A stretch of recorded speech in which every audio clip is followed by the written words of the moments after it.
오늘도 찾아주셔서 감사합니다. 모두 좋은 일만 가득하세요. 구독과 좋아요를 부탁드려요. 도화야담 이야기 시작합니다. 옛날 어느 고을에 천석군 부자 최진사라는 사람이 살았다. 내가 원하는 건 다 가져야 직성이 풀리는 성질이 아주 고약하고 자비가 없는 양반이었다. 최진사의 나이가 고령인데 부인이 오래전에 죽고 딸만 하나 있을 뿐 대를 이을 자식이 없었다. 자신의 재산과 대궐 같은 집을 물려줄 사내 자식이 필요했다. 나이가 많으니 선뜻 딸을 주려는 이가 없자 머리가 지끈거렸다. 아버지, 무슨 고민이라도 있으세요? 얼굴에 근심이 가득해 보입니다. 내가 사는 동안 못 가진 것이 딱 하나 있느니라. 그것만 생각하면 우라통이 생기는구나. 대를 이을 아들이 없으니 죽어서 조상님 얼굴을 어떻게 뵙겠느냐. 돌쇠야, 개 있느냐?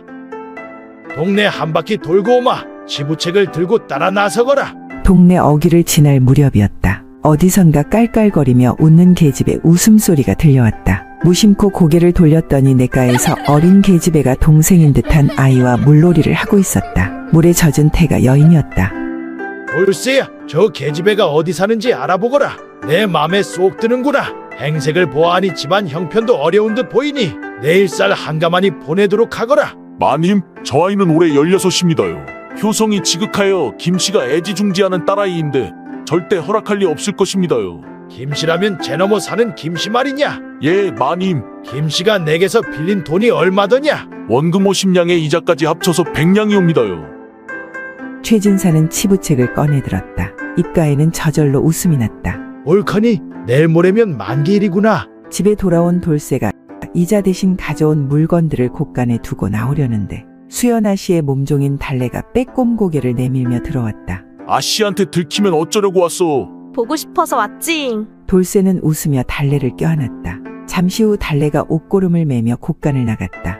다음날 최진사는 돌쇠를 불렀다. 당장 김씨를 잡아오너라. 돌쇠는 하인두를 데리고 김씨를 잡아왔다. 김씨는 어리둥절해하며 눈만 껌뻑거리고 있었다. 당장 내게서 빌린 돈 100냥을 내놓거라. 나으리, 빌린 돈은 50냥인데 어째서 100냥인지요? 네 이놈, 그동안 이자가 붙었느니라. 약속한 날짜가 남았으니 조금만 더 기다려 주십시오. 네 이놈, 3년 동안 못 갚은 돈을 어찌 하루 만에 갚는단 말이냐. 당장 100냥을 내놓던지 아니면 내 집에서 빚을 다 갚을 때까지 종노릇을 하든지 결정하거라. 나으리, 한 번만 살려주십시오. 한 달 전에 허리를 다쳐 일할 몸이 못 되니 몸이 나을 때까지만이라도 사정을 좀 봐주십시오. 이놈이 감히 내 돈을 떼먹으려 드는구나. 저 놈을 멍석에 말아 매우 치거라. 크게 화가 난 최진사는 김씨를 마구 때려 광에 가둬두었다. 최진사 딸이 방에서 책을 읽고 있는데 몸종인 달래가 간식을 들고 들어왔다. 밖에 무슨 일이 있느냐? 왜 이렇게 시끄러운 게냐? 예, 아씨, 제 넘어 김씨라는 사람이 돈을 못 갚아 멍석마리를 당했답니다. 돌쇠가 그러는데 빚을 갚을 때까지 김씨 딸을 데려와 대감님 시중을 들게 한답니다. 최진사 딸이 불같이 화를 내며 읽던 책을 찢어버렸다. 기어이 사달이 나겠구나. 그 시각 강가에는 김씨의 어린 딸 분이가 두 발을 물에 담그고 앉아서 빙그레 웃고 있었다. 이거 큰 놈이 잡혔네. 아버지 갖다 드려. 요즘 몸도 안 좋으신데 몸보신해 드리면 좋아하시겠다. 매번 고마워. 이까짓 거 나한텐 식은 죽 먹기지. 어머, 누가 보면 어쩌려고 그래. 보면 어때? 너랑 확 혼인해버리면 되지. 누가 너 채가기 전에 표식을 해둬야겠다. 갑수가 애틋한 눈빛으로 바라보니 분이의 마음에도 덩달아 불꽃이 일었다. 옷고름이 하나씩 풀리고 치맛자락이 바닥에 떨어졌다. 둘은 저녁 무렵 산에서 내려왔다. 한 손에는 커다란 물고기와 한 손에는 산약초를 가득 담은 바구니를 들고 집으로 향했다. 얼른 가서 아버지와 동생에게 저녁거리를 해줄 생각에 신이 났다. 집 어귀에 들어서자 동생이 울면서 달려왔다. 누이, 큰일 났어. 왜? 무슨 일이야? 아버지가 최진사 댁에 잡혀갔어. 분이가 동생을 안으며 안심시켰다. 그때 누군가 다가왔다. 나를 따라오너라. 분이는 말없이 뒤따라갔다. 부자 앞에 무릎을 꿇고 앉은 분이가 말했다. 나으리, 제발 저희 아버지를 살려주시오. 무슨 일이 있어도 꼭 갚겠소. 이미 길이 지났느니라. 내 아비는 내게 빚진 100냥을 못 갚은 죄로 여기 있는 것이니 정 네 애비를 구하고 싶으면 100냥을 당장 구해오너라. 나으리, 제발 말미를 더 주십시오. 허튼 소리 하지 말거라. 이자도 못 갚는 너희 사정을 다 아느니라. 정 그렇다면 내가 이 집에서 일하며 빚을 갚거라. 알겠소. 그러니 지금 당장 아버지를 풀어주시오. 잠시 후 곡간이 열리고 아버지에게 달려갔다. 아버지, 괜찮으세요? 아무 걱정 마세요. 제가 빚을 다 갚을 테니 부디 아버지 몸만 생각하세요. 그게 무슨 소리냐?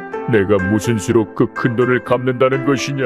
다음 날 분이는 아버지에게 큰절을 하고 집을 나섰다. 아버지는 차마 딸의 얼굴을 보지 못하였다. 집 어귀를 지나치는데 갑수가 다가왔다. 서로 말없이 부둥켜 안고 슬퍼했다.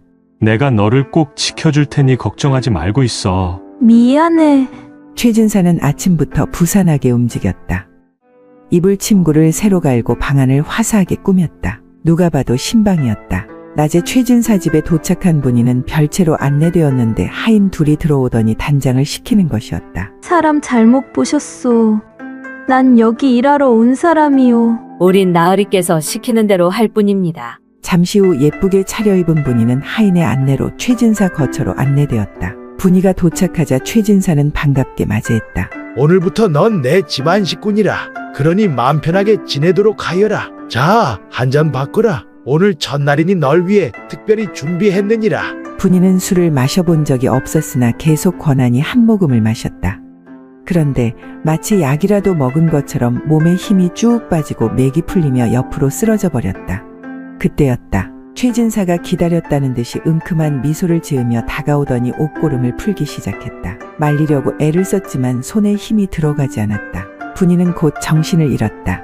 분이가 아침에 눈을 뜨자 최진사의 품에 안겨 있었다. 깜짝 놀라 옷가지를 들고 방 밖으로 뛰어나가려고 했다. 그때 최진사가 분이의 손을 잡으며 말하였다. 잠깐 기다려보시게. 자네, 내게 아들 하나만 낳아주시게. 내 부인이 되는 것이네. 그럼 자네 아비의 빚을 다 탕감해주겠네. 그리고 이 집안의 금은 보화는 다 자네 것이 되네. 무슨 말씀이요?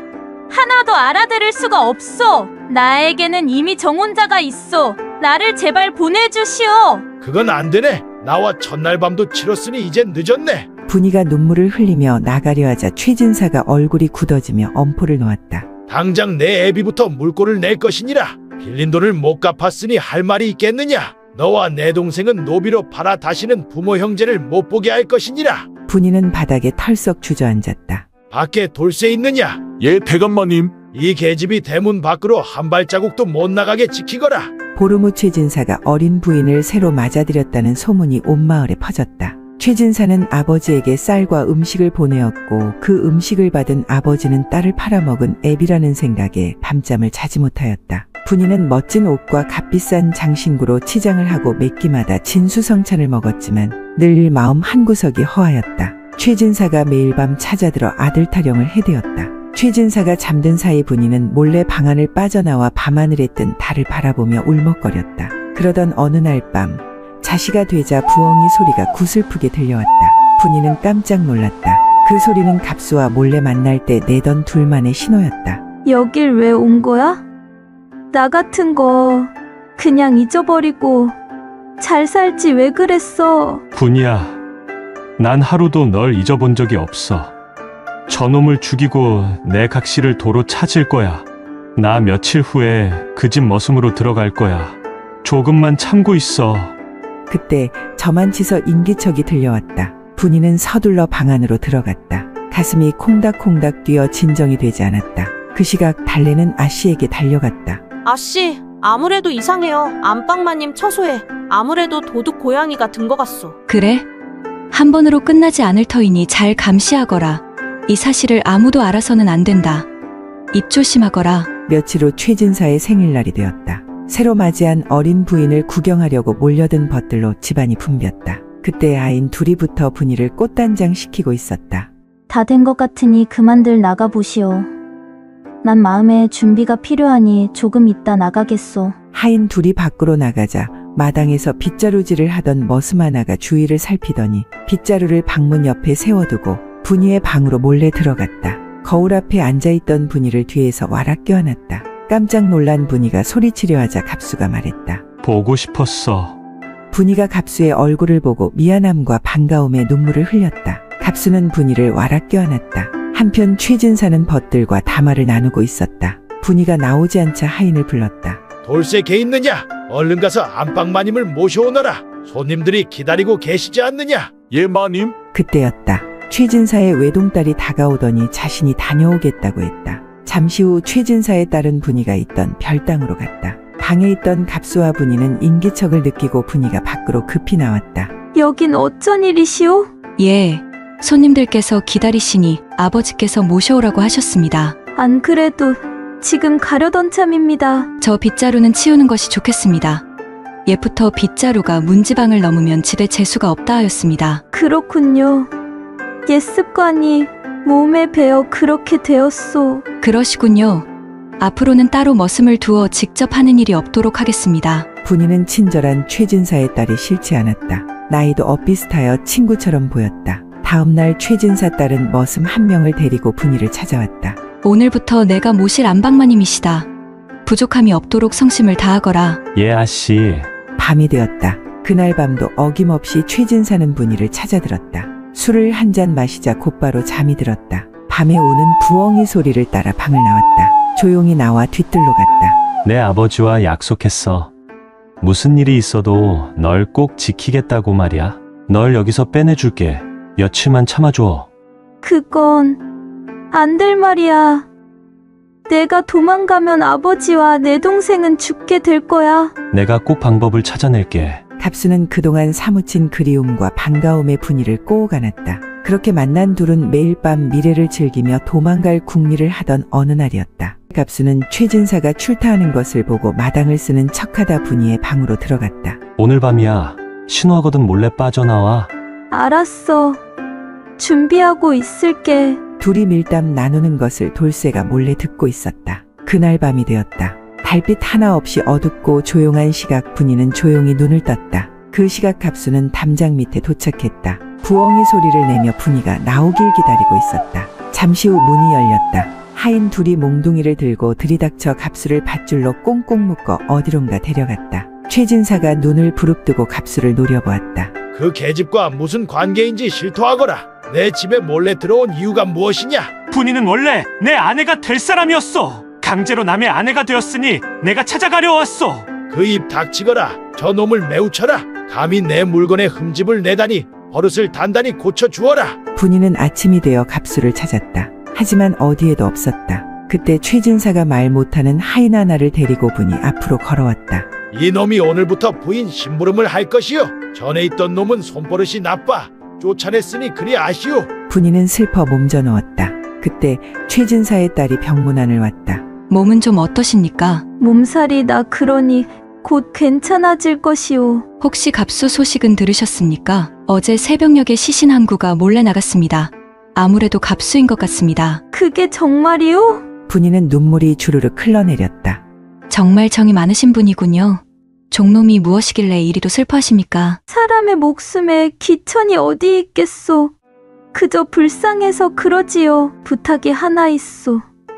들어주시겠소? 그게 무엇인지 말씀해 주십시오. 도움이 되어드리겠습니다. 이 집에서 나가게 해주시오. 너무 무섭고 싫소. 며칠 후 풍등제가 열렸다. 나으리, 오늘 풍등제에 다녀오게 해주시오. 안 되네. 자네는 아들을 낳기 전에는 이 집에서 한 발자국도 나갈 수 없네. 나으리 닮은 아들 하나 점지해달라고 기도하고 오겠습니다. 아버지, 제가 함께 다녀오겠습니다. 아무 염려 마시고 보내주세요. 석삼이도 데리고 함께 가거라. 신시까지는 꼭 돌아오너라. 분이는 풍등에 소원을 적었다. 하늘 높이 떠가는 풍등에 기도했다. 아씨, 돌아갈 시간입니다. 어서 가시지요. 알았네. 가는 길에 책과 붓을 사갈 것이니 그리 알게. 책방에 도착한 최진사 딸은 석삼이에게 밖에서 기다리라고 했다. 잠시 후 부채를 든 한 사내가 얼굴을 가리고 밖으로 나갔다. 책을 고르는 시간이 길어지자 석삼이 책방으로 들어와 재촉했다. 조금만 기다리거라. 아직 덜 보았느니라. 안방마님은 어디 계시오? 옆방에서 책을 보고 계시네. 옆방으로 갔던 석삼이가 헐레벌떡 뛰어왔다. 아씨, 큰일입니다. 마님이 안 계십니다. 잠시 후 최진사는 하인셋을 데리고 분이가 살던 집을 찾았다. 하지만 집은 이미 텅텅 비어 있었다. 그 다음날 분이는 아버지와 동생을 데리고 십리방 나루터에 도착했다. 잠시 후 배가 도착했고 사공이 내렸다. 그 얼굴을 본 분이는 달려가서 꼬우가 났다. 갑수였다. 며칠 전 갑수는 흠씬 두들겨 맞고 죽어가고 있었다. 하인 둘이 구덩이에 던져놓은 것을 최진사 딸이 발견하고 구해주었다. 내 너희 사정을 다 아느니라. 너희 목숨을 살려줄 테니 분이를 데리고 이 집을 떠나거라. 이 집 주인은 나니라.